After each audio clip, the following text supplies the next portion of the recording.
Hello guys at mga katendera.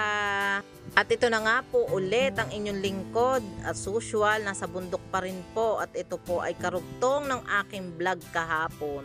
Kung napapansin po ninyo, ang aking likuran ay talaga namang sobra ang liwanag. Kasi nga po sobra ang tirik ng araw diyan, ang init kung tutuusin. Dahil nga po wala naman akong taga-video, ay di ako'y nag-video na ng aking sarili at isinama ko naman ang aking mukhang malaki. Yes guys at mga katendera, o diba nakita nyo mukha kong malaki sa aking vlog. Sabi nga nila kung gusto mong kumita, magsumikap ka, kaya ayan, sariling sikap yan guys at mga katendera. At dahil nga po sariling pagsisikap, kaya huwag kayong mauumay sa aking pagmumukha.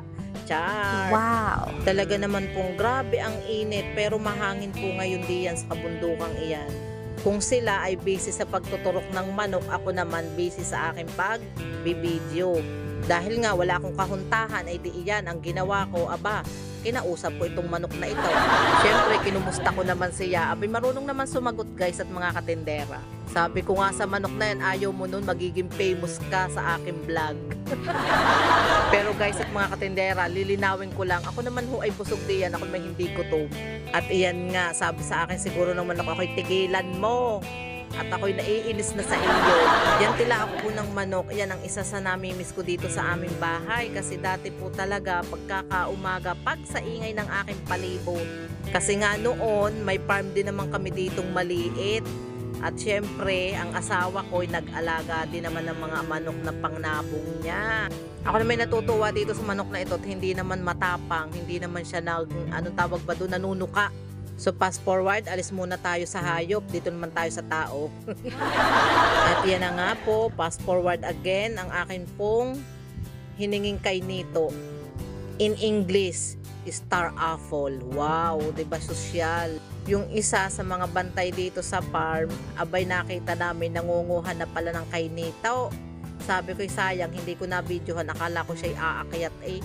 Pero kahit po yan ay ganyang maliliit, ay pag sa tamis naman ho. Wow! Kung kanina ho ay busy sila sa pagtuturok ng manok, ngayon naman ho ay busy sa paghuhuntahan ang mga iyan. Sa pagkakataon hong iyan, kami ho ay pauwi na dito sa amin. Kaso nga laang ho ay di may pagtambay-tambay pang kaunti. At habang sila naman ho'y naguhuntahan, ay di ang aking camera naman ho ay iniikot ko.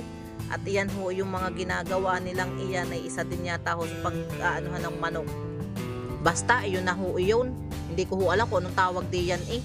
Ay siya'y paano guys at mga katendera, salamat uli sa inyong panunood. At syempre huwag kalimutang mag-comment, like and share. Pakipollow din po ulit ang aking profile account. Kung wala po ang manonood ko, wala din po akong vlog. Thank you so much. Bye-bye!